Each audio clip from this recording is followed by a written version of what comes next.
안녕하세요. 오늘은 신명기 29장 말씀에 대해서 나눠보도록 하겠습니다.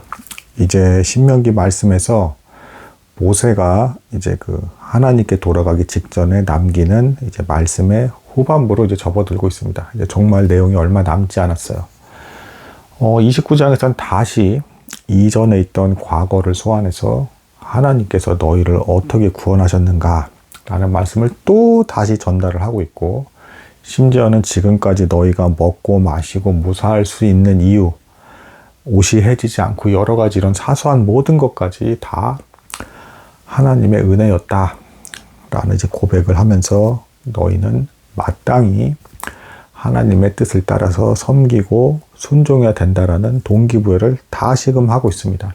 그리고 후반절에 가서는 과거에 하나님께서 가증스러운 사람들에게 어떤 진노와 분노를 보여주셨고 징계하셨는가를 보여주심으로써 너희는 마땅히 이제 그런 사람이 되지 말아야 된다, 악한 사람이 돼서는 안 된다라는 가르침을 주는 내용이 이제 29장이라 볼 수 있겠습니다. 근데 29장에서 이제 4절 말씀이 이제 대단히 중요하다라고 이제 말씀드려야 될 것 같습니다. 여기 보면 이제 깨닫는 마음, 그리고 보는 눈, 그리고 듣는 귀를 하나님께서 너희에게 주시지 않았다라고 모세가 말을 하고 있어요. 이 말씀이 사실은 대단히 무서운 말씀입니다. 정확히는 이렇게 표현이 돼 있으면 마치 아니 왜 하나님께서 깨닫는 마음, 보는 눈, 듣는 귀를 왜 안 주신 거야 라고 하면서 또 인간의 죄성에 의해서 하나님을 탓하기가 쉬운데, 그 내용이 아니라 이전까지의 이스라엘 백성들이 행한 모든 모습들을 보십시오. 그들은 먹고 마시고 눈에 보이는 것들만 구했고, 그 모든 현상과 사건이 뭘 가리키고 있으며 하나님께서 왜 이런 형태로 이런 기적들을 베푸셨는가에 대해서 그 의미를 묻고 깨달음을 달라라고 구한 적이 없습니다. 이게 대단히 이제 무서운 부분인 것입니다. 그러니까 깨닫는 마음, 보는 눈, 듣는 귀는 말 그대로 하나님 자체가 나의 인생의 모든 것이 돼서 이분을 알고 싶고 이분과 항상 교제하며 함께 동행하고 싶다라는 진실된 믿음을 나타내는 것이다 라고 이제 볼 수가 있겠습니다. 근데 이제 안타깝지만 이스라엘 백성들에게 이것이 주어지지 않았다라는 것을 선언을 하고 있는 것이고, 더 정확히는 이 본문에서는 그렇게 표현되지 않았지만 너희가 그것을 구하지 않았다라는 겁니다. 제일 중요한 걸 정작 구하지 않은 것입니다.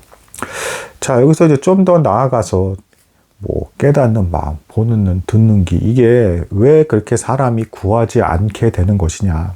이게 주어진다고 해서 당장 어떤 눈에 보이는 축복이 생기는 것은 아닌 것이거든요. 왜냐하면 자, 오늘 또다시 한번 요거랑 조금 더 이제 연결지어서도 말씀을 드리려 합니다. 이 하이델베르그 요리문답. 사실 해설서가 이만한데, 근데 이거 읽는 것도 힘들고 문체도 옛날식이라서 굳이 이렇게 말씀드리고 싶어요. 이 책에 대해서는 참 좋은 책인데 구닥다리기도 하다.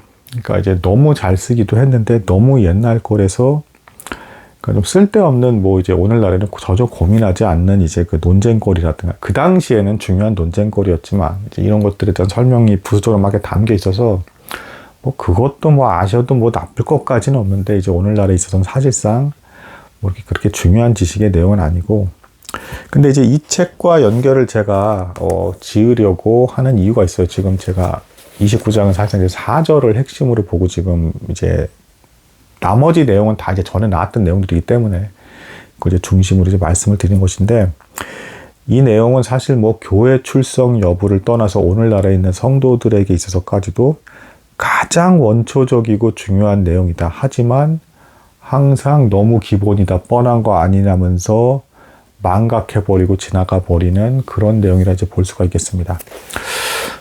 이 책이 잘 썼다라고 제가 이제 자꾸 반복적으로 평가를 하는 이유는 이 책이 어떤 신학적 깊이라든가 어떤 지식의 풍성함에 있는 게 아니고요. 이 책은 이제 반복적으로 뭘 묻냐. 복음으로 인해서 너가 믿기 때문에 네가 하나님의 것이 된 것인데 그것 때문에 너가 진짜 감사해? 라는 걸 물어요. 너 진짜 감사하고 고마워? 그리고 이것 때문에 네가 하나님의 소유가 된 백성이 돼서 하나님과 평생 영원히 동행하게 될 거라는 사실 때문에 네가 정말 이것 때문에 위로를 받아? 그러니까 이제 이런 거죠. 막 어려운 상황이 놓여 있고 너무 힘든 상황이 놓여 있는데 이 상황에서조차도 그래도 나는 하나님을 믿고 있고 하나님께서 언약대로 약속대로 나를 이제 죄를 사해 주셨고 이제는 천국으로 데려갈 것이기 때문에 그것만큼은 분명히 보장되었기 때문에 이 이상 더 두려워할 필요가 없어. 너무 낙심할 필요가 없어. 그리고 이게 나한테 위로가 돼. 너무 감사한 일이야. 라고 하는 게 실제로 있냐라는 걸 반복해서 묻습니다. 그러니까 이 지식적인 내용도 뭐 많이 있긴 하지만 핵심은 그거예요. 너 진짜 하나님을 믿어서 감사하고 위로하냐라는 걸 반복적으로 묻는 거예요. 이게 오늘 본문의 4절과 무슨 관계가 있냐.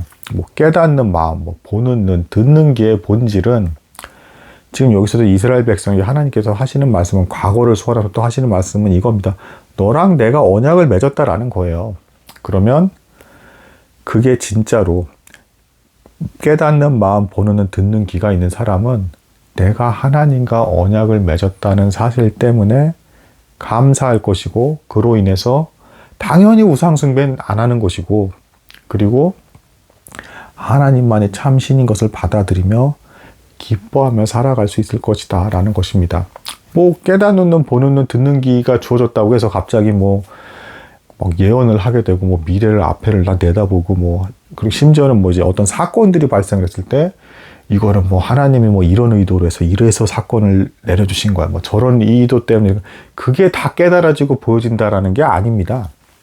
일상생활에서 어떤 일이 발생하고 이런 것에 대해서는 참되게 하나님을 믿는 사람들조차도 왜 그런 일이 발생하는지는 사실 몰라요. 모르는데 다만 차이점이 있다면 그것조차도 근본적인 원인과 이유를 정확하게는 알 수는 없지만 뭔가 하나님께서 나를 선한 길로 인도해 가시면서 구원을 이루어 가시고 예수님을 닮아가는 과정으로서 사용되는 어떤 과정일 것이다라는 그 큰 틀에서의 믿음으로 받아들일 수 있는 눈이 열린다라는 것이죠.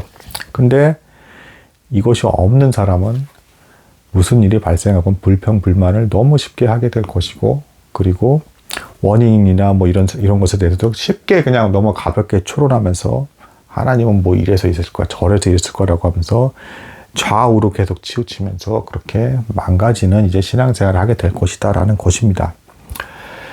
뭐 이 지금 29장의 본문에서는 이제 모세와 백성들이 대조된다라고 아주 명확하게 볼 수가 있겠죠. 모세는 깨닫는 마음과 보는 눈과 듣는 귀가 있었던 사람이었어요. 물론 모세에게는 구약 시대였기 때문에 특별한 이적과 기적까지도 다 이제 주어졌던 상태이긴 합니다. 하지만 이 모세와 백성들의 근본적인 차이는 모세는 어려움 속에서도 항상 백성들이 불평불만하는 속에서도 하나님 앞에 엎드리면서 하나님을 통해서 위로를 얻고 하나님께 나아가며 하나님만으로 만족하면서 살았다는 겁니다.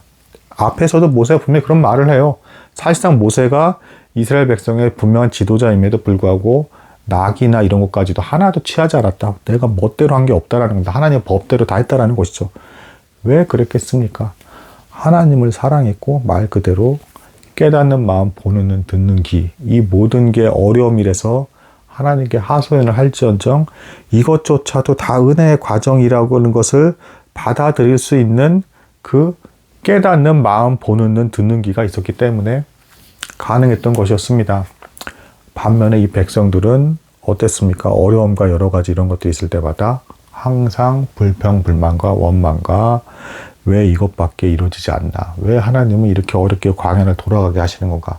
그 이유에 대해서도 근본적으로 묻지도 않았어요. 그냥 힘드니까 이것만 해결해 달라라는 것만 나오는 그런 자세가 나왔다. 그러니까 이것은 오늘날에 있어서도 교회를 다니는 성도, 수많은 교인들 안에서도 참된 믿음이 있는 성도라고 한다 그러면 이건 교회 출석 여부와 상관도 없습니다.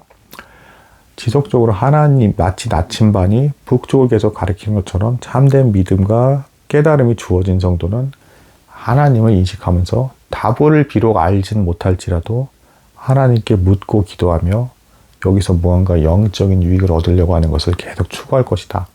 근데 이런 게 없는 사람은 아무리 출석을 하고 뭐하고 이렇게 한다 하더라도 여기에 있는 이 이스라엘 백성들, 뭐 명목상으로 어쨌든 언약을 맺었다고 하나님의 백성이라는 호칭이 주어진 상태잖아요. 그렇지만 하나님의 본 뜻을 계속 망각한 채 툭 하면 우상 숭배에 빠지고 넘어지고 뭐 순종을 한다고 애쓴다 할지라도 좌로나 우로나 치우치면서 이상한 형태의 이제 신앙관의 모습을 보여주게 될 것이다 라는 이런 대조가 드러나는 장이라고도 볼 수 있는 장이 이제 29장이 되겠습니다.